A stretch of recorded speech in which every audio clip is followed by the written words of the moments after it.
Hello friends, welcome to our YouTube channel Imran Telugu tutor. So ఇవాళ వీడియోలో నేను మీకు ఐఓబిట్ అన్ఇన్స్టాలర్ సాఫ్ట్వేర్ గురించి చెప్పబోతున్నాను. సో ఈ ఐఓబిట్ అన్ఇన్స్టాలర్ సాఫ్ట్వేర్ ఎవరికి యూస్ అవుతుందంటే ల్యాప్టాప్ లేదా డెస్క్టాప్ పీసీ ఉండే వాళ్ళకి ఉపయోగపడుతుంది.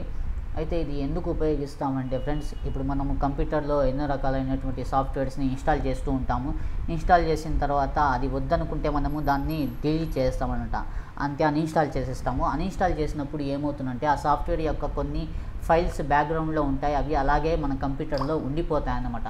సో వీటి వల్ల మన కంప్యూటర్లో చెత్త అనేది పేరుకుపోయినట్టు అర్థం. అది ఎక్కువగా ఎప్పుడైతే మన కంప్యూటర్లో ఉండిపోతాయో ఆ ఫైల్స్, వాటి వల్ల కంప్యూటర్ హ్యాంగ్ అవ్వడం కానీ లేదంటే కంప్యూటర్ స్టోరేజ్ని అవి ఆక్రమించుకోవడం కానీ ఇలాంటివి జరుగుతూ ఉంటాయి. సో కంప్యూటర్ హ్యాంగ్ అవ్వడం మ్యాక్సిమం దానివల్లే ఉంటుంది. సో దాన్ని ఎలా డిలీట్ చేయాలనేది కూడా చాలామంది యూజర్స్కి అయితే తెలిసి ఉండదు. సో అలాంటి వాళ్ళు ఐఓబిట్ అన్ఇన్స్టాలర్ కనుక యూజ్ చేసుకొని ఏదైనా మనం వద్దనుకున్న సాఫ్ట్వేర్ని అన్ఇన్స్టాల్ చేస్తే దీని ద్వారా ఏమవుతుందంటే అటువంటి పనికిరాని బ్యాక్గ్రౌండ్ ఫైల్స్ ఉంటాయి కదా, అవి కూడా ఇది డిలీట్ చేస్తుంది అనమాట. సో ఒక సాఫ్ట్వేర్ అన్ఇన్స్టాల్ చేసినప్పుడు దానికి సంబంధించిన ప్రతి ఒక్క ఫైల్ని ఇది క్లియర్గా డిలీట్ చేసేస్తుంది. సో అందుకనేసి మనం ఈ సాఫ్ట్వేర్ని ఇన్స్టాల్ చేస్తామన్నమాట. సో ఈ సాఫ్ట్వేర్ని మీ ల్యాప్టాప్ లేదా డెస్క్టాప్ పీసీలో ఇన్స్టాల్ చేసుకోవాలంటే దీని యొక్క లింక్ వీడియో కింద డిస్క్రిప్షన్ సెక్షన్లో ఇస్తాను. అక్కడి నుంచి డైరెక్ట్గా మీరు దీన్ని డౌన్లోడ్ ఇన్స్టాల్ చేసుకోవచ్చు అన్నమాట. సో ఫస్ట్ ఆఫ్ ఆల్ చూపిస్తాను ఎలా డౌన్లోడ్ చేసుకోవాలనేది. ఇది అయితే మనకి ఫ్రీగా అవైలబుల్లో ఉంది. దీనికి ఎటువంటి ఛార్జెస్ అయితే మనం పే చేయాల్సిన అవసరం లేదు. సో ఇక్కడ ఫ్రీ డౌన్లోడ్ అనే ఆప్షన్ కనిపిస్తుంది కదా, దీని మీద అయితే మనం క్లిక్ చేయాల్సి ఉంటుంది. క్లిక్ చేసిన తర్వాత ఇది ఇంకో పేజ్ అనేది ఓపెన్ అవుతుంది. సో ఇక్కడ నుంచి మనము ఫ్రీ డౌన్లోడ్ ఫర్ పీసీ అనే ఆప్షన్ మీద మనం క్లిక్ చేస్తామన్నమాట. చేసిన తర్వాత ఇక్కడ చూడొచ్చు మీరు, డౌన్లోడ్ అనేది స్టార్ట్ అయిపోయింది ఇక్కడ ఐఓబిట్ అన్ఇన్స్టాలర్ అనేసి. సో ఇది ఇన్స్టాల్ చేసి దీని ద్వారా నేను ఒక సాఫ్ట్వేర్ని మీకు అన్ఇన్స్టాల్ కూడా చేసి చూపిస్తాను. ఫస్ట్ ఆఫ్ ఆల్ దీన్ని నేను ఇన్స్టాల్ చేస్తాను ఫ్రెండ్స్. ఇక్కడ ఐఓబిట్ అన్ఇన్స్టాలర్ ఉంది, దీని మీద క్లిక్ చేస్తాను. క్లిక్ చేసిన తర్వాత ఎస్ ఆర్ నో అనే ఆప్షన్ అడుగుతుంది. ఎస్ మీద క్లిక్ చేస్తాను. చాలామందికి తెలిసే ఉంటుంది ఎలా ఇన్స్టాల్ చేసుకోవాలనేది, కొంతమందికి తెలిసి ఉండదు. వాళ్ళు మళ్ళీ కామెంట్ చేస్తారు వచ్చి వీడియో కింద ఎలా ఇన్స్టాల్ చేసుకోవాలో చూపిలేదే అనేసి, అందుకనే చూపిస్తున్నాను. సో ఇక్కడ ఈ 2 చెక్ మార్క్స్ని మనం తీసేద్దాము. ఇక్కడ చూడండి, ఇన్స్టాల్ ఐటాప్ విపిఎన్ అనేసి ఉంది, సెక్యూర్ బ్రౌజర్, ఇది కూడా అవసరం లేదు మనకి.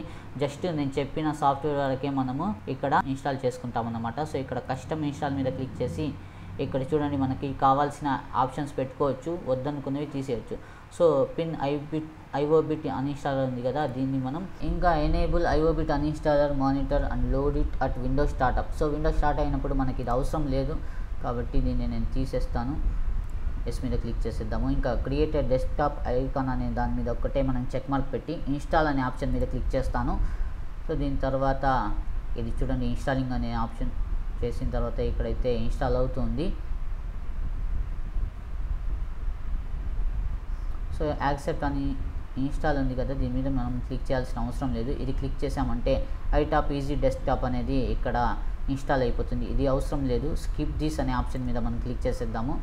ఇంకా నో థ్యాంక్స్ అనే ఆప్షన్ మీద క్లిక్ చేసేసి సో ఇక్కడ ఫినిష్ అనే దాని మీద క్లిక్ చేసిన వెంటనే ఈ సాఫ్ట్వేర్ అనేది రన్ అవుతుంది అన్నమాట. సో దీన్ని మినిమైజ్ చేసేద్దాము. ఇప్పుడు మీరు ఎప్పుడైనా ఏదైనా సాఫ్ట్వేర్ని అన్ఇన్స్టాల్ చేయాలనుకుంటే ఫస్ట్ ఆఫ్ ఆల్ మనం ఏం చేస్తామంటే ఈ ఐఓబిట్ అన్ఇన్స్టాల్ సాఫ్ట్వేర్ని ఓపెన్ చేసుకుంటాం అన్నమాట. చేసుకున్న తర్వాత ఇక్కడ దీని యొక్క యూజర్ ఇంటర్ఫేస్ ఈ విధంగా ఉంటుంది. సో నేను ఇక్కడ ఏం చేస్తానంటే ఏదైనా ఒక సాఫ్ట్వేర్ని మీకు అన్ఇన్స్టాల్ చేసి చూపిస్తాను, లేదా మనం ఇక్కడ నుంచి కూడా సెర్చ్ చేయొచ్చు సాఫ్ట్వేర్ పేరు. సో ఇక్కడ నేను లాగిటెక్ని ఈ సాఫ్ట్వేర్ని అన్ఇన్స్టాల్ చేస్తాను, వెబ్క్యామ్కి సంబంధించింది. ఇది చేసే ముందు మీకు చూపిస్తాను చూడండి. ఇక్కడ మనము లోకల్ డిస్క్ సిలో దీంట్లో ఇక్కడ లాగిటెక్ ఉంది కదా, ఈఆర్జీ ఎల్డబ్ల్యూఎస్ అనే 2 ఫోల్డర్స్ అయితే ఉన్నాయి. సో ఇవన్నీ ఎరేజ్ అయిపోవాలన్నమాట. మామూలుగా మనము ఇక్కడ నుంచి వెళ్ళి మన ఆప్షన్ ఉంటుంది కదా, అన్ఇన్స్టాల్ ఆప్షన్ విండోస్లో, అక్కడి నుంచి మనం కనుక కంట్రోల్ ప్యానల్ నుంచి ఏదైనా సాఫ్ట్వేర్ని ఇన్స్టాల్ చేస్తే అది కొన్ని ఫైల్స్ని వదిలేస్తుంది అనమాట. అదే ఐఓబిట్ అన్ఇన్స్టాలర్ సాఫ్ట్వేర్ ద్వారా అన్ఇన్స్టాల్ చేస్తే ఎటువంటి ఫైల్స్ కానీ మనకి ఇక్కడ ఇది వదలదు, క్లియర్గా డిలీట్ చేస్తుంది. ఇక్కడ అన్ఇన్స్టాల్ అనే ఆప్షన్ మీద మనం క్లిక్ చేసేద్దాము. సో ఇక్కడ మీరు ఈ సాఫ్ట్వేర్ని అన్ఇన్స్టాల్ చేసేటప్పుడు రీస్టోర్ పాయింట్ అనేది కూడా క్రియేట్ చేయొచ్చు. దీని ద్వారా ఏమిటంటే మీరు ఈ రీస్టోర్ పాయింట్ని మనం క్రియేట్ చేస్తే ఆ సాఫ్ట్వేర్ని మళ్ళీ మనము బ్యాకప్ తీసుకునే అవకాశం ఉంటుంది అనమాట. అది చాలా పెద్ద ప్రాసెస్. దానికి సంబంధించి ప్రత్యేకంగా వీడియో కావాలనుకుంటే నాకు ఈ వీడియో కింద కామెంట్ చేసి చెప్పండి, నేను దాని మీదే ఒక వీడియో అనేది క్రియేట్ చేస్తాను. ఇంకా ఆటోమేటిక్లీ రిమూవ్ రెసిడ్యువల్ ఫైల్స్ అనేసి ఉంది, దీని మీద చెక్ మార్క్ ఇచ్చి అన్ఇన్స్టాల్ అనే ఆప్షన్ మీద మనం క్లిక్ చేసేద్దాము. సో రీస్టోర్ పాయింట్ అయితే నాకు అవసరం లేదు కాబట్టి నేను దీన్ని మాత్రం చెక్ మార్క్ ఇచ్చాను. రెసిడ్యువల్ ఫైల్స్ అంటే దీని ఫైల్స్ ఉంటాయి కదా, ఎక్కడెక్కడైతే దీని ఫైల్స్ ఉంటాయో అవన్నీ డిలీట్ చేస్తున్నాను అనమాట. సో అన్ఇన్స్టాల్ మీద క్లిక్ చేసేస్తాను నేను ఇక్కడ.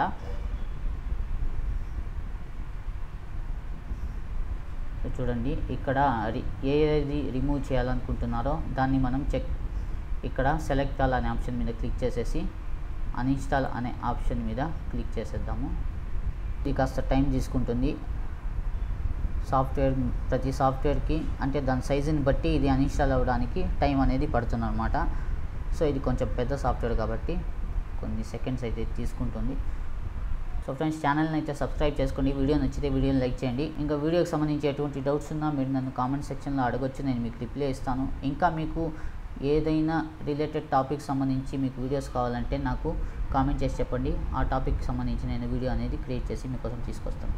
సో ఇక్కడ చూడండి, ఇది యాక్టివేషన్ కోసం అడుగుతుంది, మనకు అవసరం లేదు యాక్టివేట్ కాబట్టి మనము దీన్ని క్యాన్సిల్ చేసేద్దాము. సో అన్ఇన్స్టాల్ అయితే అయిపోయింది. ఇప్పుడు మనము నేను చూపించా కదా ఫోల్డర్ లాగిటెక్ దీంట్లో మనకి ఫైల్స్ అనేవి రిమూవ్ అయిపోవాలి. సో చూడండి, ఫైల్స్ అయితే అన్నీ రిమూవ్ అయిపోయినాయి, ఫోల్డర్స్ మాత్రమే మిగిలాయి. దీని లోపల ఫైల్స్ అయితే ఏమీ లేవు.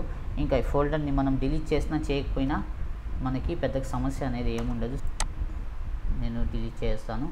సో దీని లోపల ఫైల్స్ ఉండకూడదు. ఫోల్డర్ ఉంటే పర్లేదు కానీ ఫైల్స్ మాత్రం దాని లోపల ఉండకూడదు అన్నమాట. సో అయిపోయిందండి. ఈ విధంగా ఈ సాఫ్ట్వేర్ని మనము యూస్ చేస్తాం అన్నమాట. సో వీడియోలో చెప్పిన ప్రతి విషయం మీకు బాగా అర్థమైందని ఆశిస్తున్నాను. వీడియోకి సంబంధించి ఎటువంటి డౌట్స్ ఉన్నా మీరు నన్ను కామెంట్ సెక్షన్లో అడగొచ్చు, నేను మీకు రిప్లై ఇస్తాను. ఇంకా వీడియో నచ్చితే వీడియోని లైక్ చేయండి, షేర్ చేయండి ఫ్రెండ్స్. అదేవిధంగా ఇటువంటి మరిన్ని టెక్ రిలేటెడ్ ఇన్ఫర్మేటివ్ కంటెంట్ చూడడానికి నా ఛానల్ ఇమ్రాన్ తెలుగు ట్యూటర్ని సబ్స్క్రైబ్ చేసుకుని బెల్ నోటిఫికేషన్ని కూడా ఆన్ చేసుకోండి. సో ఇవాళ వీడియోలో ఇంతే ఫ్రెండ్స్, కలుద్దాం నెక్స్ట్ వీడియోలో మరో కొత్త టాపిక్తో. అంతవరకు take care and good bye.